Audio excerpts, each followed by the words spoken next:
Hey guys, welcome back to another video. Today's video we're going to look at the brand new content roadmap that was just dropped today.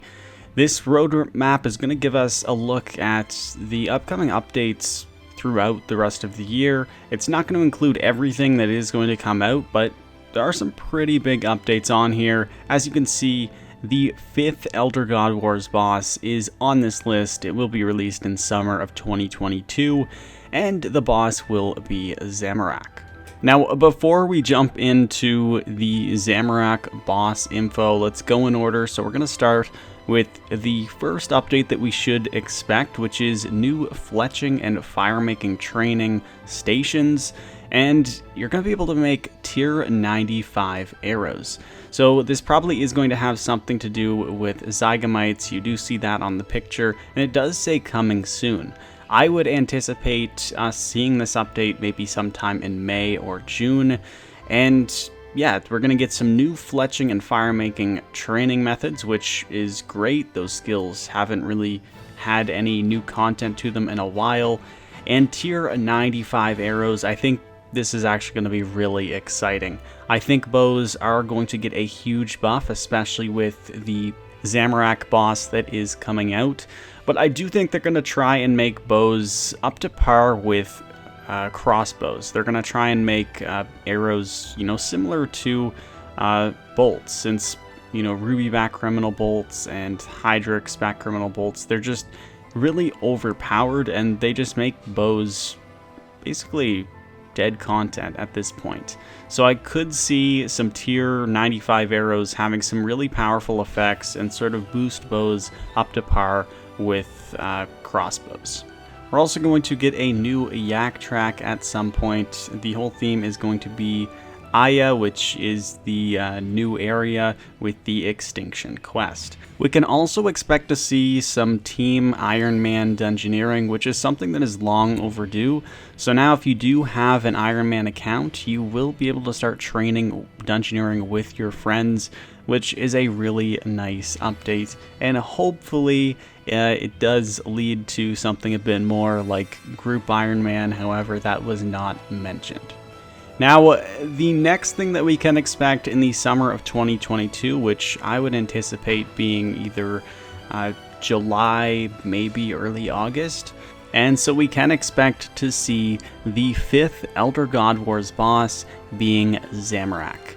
Now, it does say that this is going to be sort of like an elite dungeon and boss battle. I'm not 100% sure what that means, but I would anticipate it being similar to the 3 elite dungeons that we currently have, meaning that we probably have to fight various different mobs. There might even be 2 other bosses in the elite dungeon as well, and then Zamorak might be the 3rd boss. So that is what I am expecting for this boss fight. As for the tier 95 rewards, I am expecting a tier 95 bow, and I think most players are. We have yet to receive a tier 95 ranged weapon, whereas both melee and magic have, so I would expect to see a tier 95 ranged weapon and probably a bow to go along with the new tier 95 arrows that we can expect soon. And as for other rewards, I'm sure there will be some other really good ones and ones that will surprise us, but definitely let me know in the comments what you guys think the rewards from this boss will be. As for the boss itself, I will let you hear what the JMods had to say about it. How do you fight Zamorak? Why do you fight Zamorak? There is a quest. There is a quest specifically for that purpose. That was marked there, Zamorak boss quest. So that we've teased a lot recently that Extinction, although we build Extinction as a finale, it was still going to be required for more content. And actually, the training stations update there requires Extinction, but also that Zamorak boss quest requires Extinction. So that's a post-finale additional quest, even higher requirements. It won't be required for the boss itself, but it will give a bonus that's useful for that boss. So it's definitely worth completing that quest, and it's definitely worth completing Extinction as a prerequisite to it. What do we got? What can we say about the boss? Mod Ramen and Mod Sponge are working on it, and they are so hyped and sort of desperately trying to talk about it, as you noticed earlier, Huli. What deleted yeah, tweet? What are you talking about? We're going to be learning more about that. I think we don't have too much to say about it. What can we say? It's going to be really freaking hard, but it's also going to have accessible difficulty modes. So like previously, fifth bosses have been quite inaccessible content. They've been kind of elite PVMers only. This one is definitely going to be like an elite PVM piece of content, but we're also making sure that it's accessible. So, you know, we don't want a piece of content that only a tiny fraction of our player base can even engage with. And then I heard some rumors that it is the hardest boss we made so far. Oh, he's dropping that. Yep. Yep. And so as you just heard from Mod Jack, the Zamorak boss will be an elite PVM piece of content, but it will also be accessible to the average player. Now this could mean through a normal mode and hard mode version, or possibly even an enrage type mechanic, similar to the Elder God Wars bosses that we currently have. And then Modkeeper also mentioned that Zamorak will be the hardest boss in the game, so this is surely going to be a lot of fun for endgame PVMers. There will also be a Zamorak boss quest, which is basically going to be continuing on from Extinction. So Extinction is required for this quest, however it won't be required for the boss fight itself. You will get a helpful reward from the Zamorak boss quest, which will help you throughout the fight, and this could be something similar to the Curse of the Blackstone quest, which gives you 10% damage reduction to elite dungeons. So I would suggest you work towards completing Extinction and getting ready to do this quest, because it is going to be helpful for the boss fight itself. Now, in autumn of 2022, so it is a ways away, and of course things might change, but there is some talk about a Wilderness Reborn, and ModJack and ModKeeper both touched on it a little bit. It is in the early development phase, but basically the idea is that there is going to be opt-in and opt-out of PVM, so that option is going to be available to all players.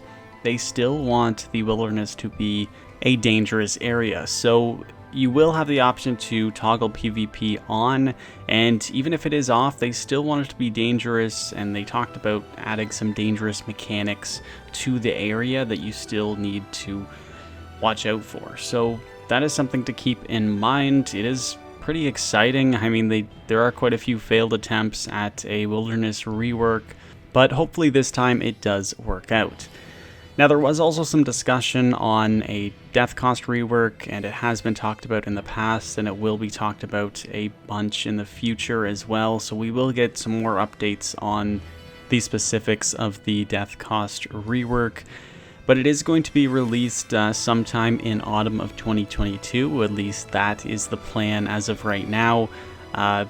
There is a lot to take into account with the death cost rework, and it also tied in with the economy as well.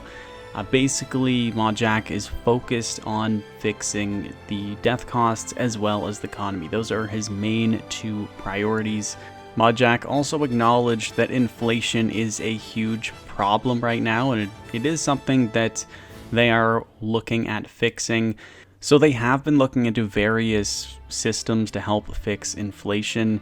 And it was also said that they could remove all coin drops from PVM drops, and that would fix the inflation problem, but their stance on that is that players would not like this change, and that it's not really a fix that they would like to implement. So they are looking at a workaround around this and just finding a fix that is best for the long-term health of the game.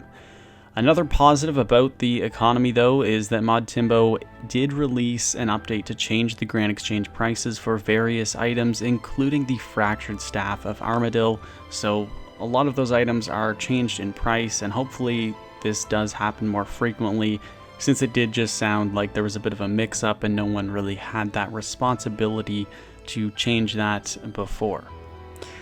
Now, basically, that is all of the major content that was announced so far. It is a lot of really exciting content, and I can't wait to see how the year shapes up. I already have done a few of these 2022 roadmap videos, but this video we have finally gotten actually a pretty good roadmap and some details as to what is actually being worked on. And hopefully the transparency does continue. Modkeeper did mention that he would like to continue to update these roadmaps every month or two, or whenever the roadmap is available. So hopefully we do see that in the future. It does look like we do have a ton of exciting content coming, and let me know in the comments how you guys feel about these new updates. I think they are really exciting, and there is a lot to look forward to in 2022. Anyway guys, thank you so much for watching. I really hope you did enjoy, and I'll see you all in the next one. Peace.